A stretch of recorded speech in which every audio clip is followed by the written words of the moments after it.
I'm Peggy Kelly, and this is Good Morning Santa Paula. It's Thursday, October 1st, and I'm here today with Santa Paula City Manager Dan Singer, and he's going to update us on so many things that are going on in Santa Paula and things that are outside Santa Paula that influence us and impact us. So anyway, Dan, welcome. Nice seeing you. Haven't seen you in a while. Good seeing you too. Okay, great. So, COVID case numbers, it looks like they're going down finally, and that the county's starting to perhaps open up. Could you update us on what's going on with that? Yeah, it's been a healthy, slow but healthy decline, both in the numbers. Still a heavy level of testing, which our county's been very successful doing. Yes. And we're finally at that threshold that might allow us to go from the kind of critical level to a more modified level, or what they're calling the red level instead of the purple. Mm-hmm. And if that happens, and we have to be on this lower caseload for another week before the state would then say yes, which would occur the week after.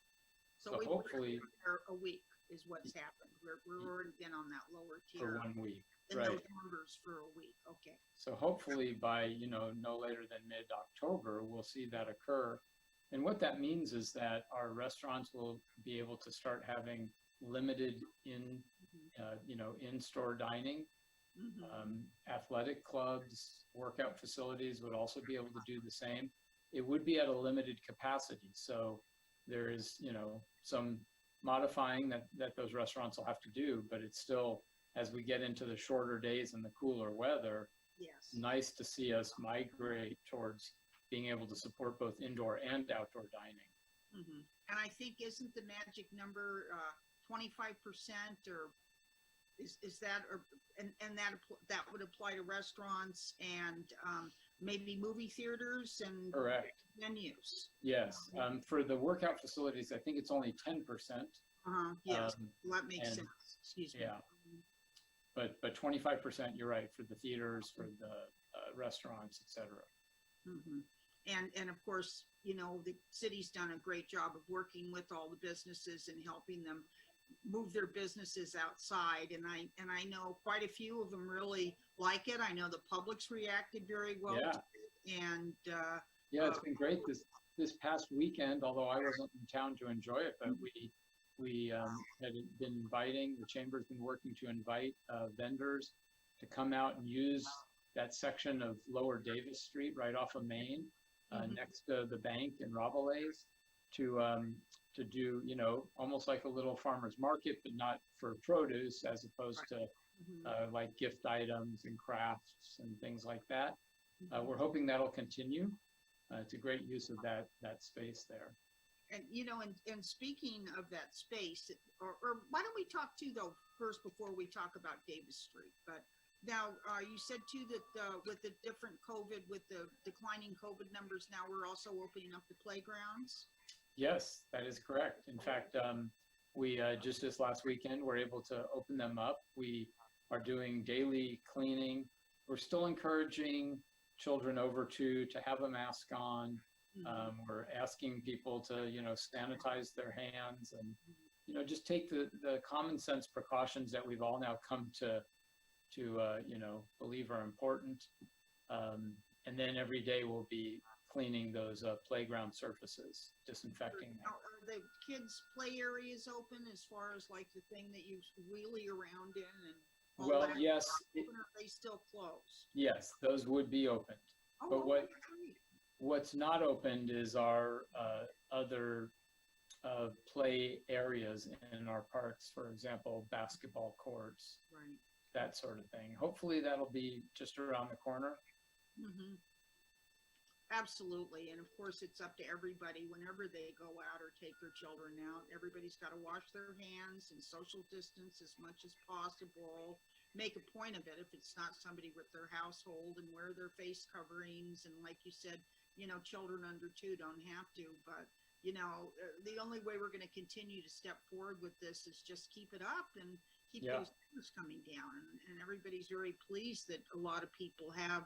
And we didn't seem to get a Labor Day surge, so that's great news. Right. So I'm really glad, because I know it's important to the city to get everybody back in the activities and the services that. And in our schools, and hopefully they'll be the next, entities to start to be able to loosen their restrictions as well. Absolutely. And our recreation department is working with the schools to look at also possibly having kind of a distance learning center.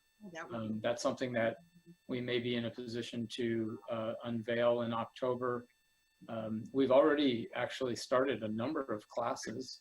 So go, residents of Santa Paula, go check out the Santa Paula website and the Parks and Rec Facebook page and look up what's available. Because if you're looking to keep your kids and your family busy, there's lots of opportunity there. Yeah, and people have been so pent up for so long, Yes. I know a lot of people want to really start getting back into the swing of things, and it's wonderful, but like we say, just be careful and keep up the great work, Now, right. Davis Street, let's go over there, because I've been hearing a lot of comment about the fact that Davis Street is closed there at Main Street. And Yes. I'm right here on Davis Street, so I certainly am well aware of it. And, You've been doing the complaining? Is that? and I also, we've got the alley, so there are ways to get on and off of Davis Street, and and to the bank. and Yeah. to the bank and to Rabelais. The area that's closed is not for Rabelais. It's a That's public correct. street. And And really, if I could explain that, what we had to do in order to allow dining out in the street was we had to work to really slow down the cars, and the turns on and off of Davis Street became problematic, especially for Rabelais, whose restaurant is right on that corner. So people coming off of there, it would not have allowed us to have outdoor dining for them. We would have had to push it down in front of the new GNC location, and they had just opened and of course would have objected to us taking their parking spaces away. And so this seemed like just the more logical and reasonable thing to do. Mhm. And in doing so, we've created this communal space so people, not on a hot day like today, but certainly in the coming weeks, can go enjoy their lunch or sit down with their family if they're out shopping. We have a number of picnic benches out there, and then hopefully on the weekends have some actual vendor activity. That's why that segment is closed. It's not for the restaurant. It's really for public use, and it's to prevent cars from whipping around that corner and not realizing that there could be people dining out in the street. Oh, absolutely. And I know, because other restaurants have opened up, but they're not at corners. And then Right. even with Capriccio, I guess they were next to a driveway, and that was challenging too. That's correct. Yeah. Something We- done because of the fact they were next to a driveway. I mean, We have to put the public safety first, but we've been able to do these various workarounds, and I'm just super pleased with our city engineer and our economic development staff for creating a safe but creative space to enjoy some of that outdoors. I think it's worked pretty well. I've had some of the restaurant owners saying they're really feeling good about what the experience has been like for their customers. would you see any future that would be permanent? I mean, even if we went back full time and we don't need outside seating, or maybe just do it in summer months or something like that. We're absolutely exploring that. Oh, good. The biggest boost that I think this has brought is when you drive down Main Street, you get to see activity Mhm. instead of it only existing indoors. And so we're looking at being able to continue at least outdoor dining on the sidewalks, and working with our restaurants to permit that. So yeah, that's something I anticipate after COVID starts to dissipate, that we'll be Mhm. allowing permanently. Yeah, because it really does add life, I mean, Yeah. and it's just, it's very continental. It's a lot of fun. And Yeah. I enjoy sometimes, when I leave the office, I just take that alley right here on Davis Street, just at the 8th, just so I can drive down Main Street and observe what's going on at the different shops and the restaurants. And I know Yeah. some of the shops are very happy. They're starting to get more business, and the restaurants bring in people that eat, and then or maybe they've done some shopping first and then they eat. So it's just it looks good and it feels good. So Yeah. And listen, we have great weather most of the year, so we do. It's why not? embarrassing. Yeah. It's usually so great, it's almost embarrassing. Okay, now I'm all excited because you were telling me about the city's plans for the election in general, not particularly, just the election. So let's hear about it. It's an unprecedented election. They've never had one like this before, as far as everybody getting the mail-in ballots, which of course are a little misleading because it doesn't have to be mailed in. That's And right. people can still go to the polls. In Santa Paula, we'll have Isabel School open as a polling place for I think about 4 days. But and you, of course, you guys have great plans for the ballot box outside City Hall. So could you tell us what the city's doing with that? Absolutely. The county has installed basically a permanent ballot box. It's a big metal thing. It's got lighting and surveillance. It's ADA accessible. And we're encouraging people to come and use that once they get their mail ballots, which should occur next week, basically the first week of October. And they have until Election Day on November 3rd to deposit those. They can either put them in the US mail, which is most convenient, or they can come down to City Hall and drop it in that box. Or as you say, the days leading up to the elections, they could go to the polling place. That's really reserved for people that might not have gotten their ballot, or maybe it came damaged, or they think that there's a problem with it, or they have some questions or concerns. Maybe they're accompanying somebody else that's disabled and they're voting as I well. know they only have one because I guess they're based on population. So Yeah, that's So- correct. It's not because we're getting the short end of the stick. we're getting the short end of the stick. We just have a lot less people in Oxnard. But, one of the things I'm excited to announce is that our Parks and Rec department is working with some of our volunteers to really assist people who can't conveniently get down to the ballot box. People that might be elderly, disabled, without transportation, on fixed income, or really anyone that would like the opportunity to have us help them get their ballots put in the mail or in the county's mailbox. Those will be people who are trained. They'll sign the affidavits on the ballot, and then they'll deposit them here at the ballot box in City Hall. So we're really trying to help facilitate giving people the opportunity to vote. And Peggy, I think I heard that we were already at like close to 70% of mail-in ballots in this county. Almost 73%. 73, there you have it. In the primary. Yeah. 73 mail-in votes. So this shouldn't really be that alien to most people. It certainly doesn't reek of the accusations that are being lobbied from Washington about whether it's safe, whether it's fraudulent, how people are going to game the system. Everyone still only gets one ballot sent to them. And it's checked, that's right. It takes time. And that's why if people do actually mail in the ballot, and of course, it's very important, everybody really pay attention. You have to date your ballot. You have to sign your ballot, no matter how if you drop it in the box or put it in the mail.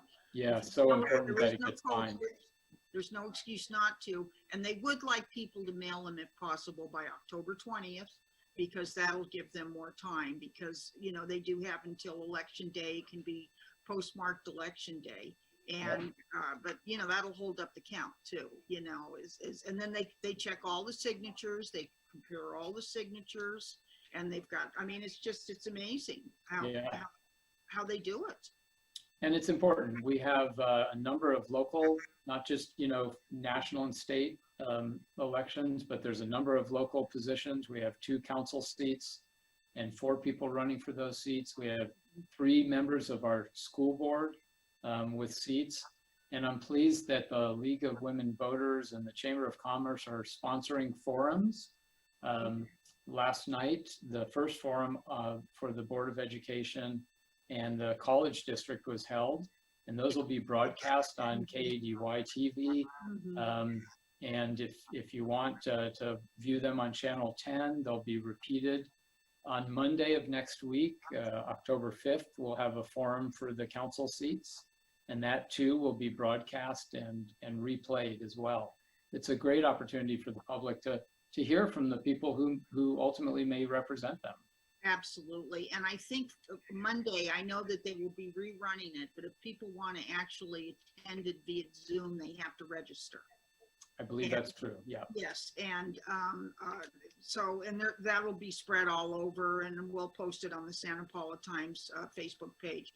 But they will be rerun. It was last night we had deadline. I couldn't really watch the education when I tuned in to listen to it, but you know, when you're doing other things. So I really look forward to sitting down in the next day or so and actually just watching all of that. Yep. And it is, you know, it is 2 people on the council. We could have two new people, one incumbent or appointed incumbent is running, and then of course the school districts. This is the first time that Santa Paulans have voted via district, as it were, for the school board. And it's just, and the college district race is very important to us out here because they're the influencers and decision makers as far as where our college education is going to go in the Santa Clara River Valley. That's right. And of course, I'm amongst that bunch that figures we've been slighted. So yes, but we do have a facility here in town, which is yes, great, and yeah. main campus not too far, so Yes, absolutely. important to be part of those decisions. We could certainly do more, but that's just me. But anyway, so yes, and that's very good. And all of this is being made available also through the city and the city's website. And it's an exciting time. Couldn't agree more. Anything else you have on up your sleeve, as it were, Dan? I would just say a preview of the end of the month when Halloween rolls around, and there's kind of guidelines and guidance on that the county will be sending out about, you know, staying safe and not having too many events. But we're going to have an outdoor Halloween event. So maybe in a couple weeks when we're back on Good Morning Santa Paula, we can talk about that. Now, is that going to be a drive-through or? It will be. Oh, I'm excited. I think that's so much fun. Yeah, and a lot of our nonprofits and service groups are participating. So we're trying to do what we can creatively to make this an exciting event for our. It sounds like it's going to be like a Halloween village from what I'm kind of gathering, and I'm excited. I think that's. I'm spooked about it, but you know. Well, I'm delighted. I think that's going to lift everybody's spirits. Halloween always is fun, you know. Well, that's good. Well, Dan, always appreciate seeing you, and I appreciate you. You know, people appreciate you, and you're very good humored, and considering what hell this job can be sometimes. It's a necessity. Absolutely, and we're glad you're aboard. And as always, thank you for explaining things, clarifying things, and telling us new things, especially keeping your spirits up, which in turn helps keep our spirits up. Okay? My pleasure. Okay, thank you so much, Dan. And okay, once take again, care. Thank you. I'm Peggy Kelly, and this is Good Morning Santa Paula, and our guest was Dan Singer, the city manager of Santa Paula. And be sure to take care out there and wear your mask and do your social distancing, wash your hands. And you can watch this on kadytv.net, excuse me. If you do on YouTube, be sure to hit subscribe. It's free to subscribe. It helps make this broadcasting possible. You can also watch it on the city channel 10. So that's Spectrum Cable Channel 10. So anyway, thank you so much. Have a wonderful weekend and do take care. Thank you. Bye-bye.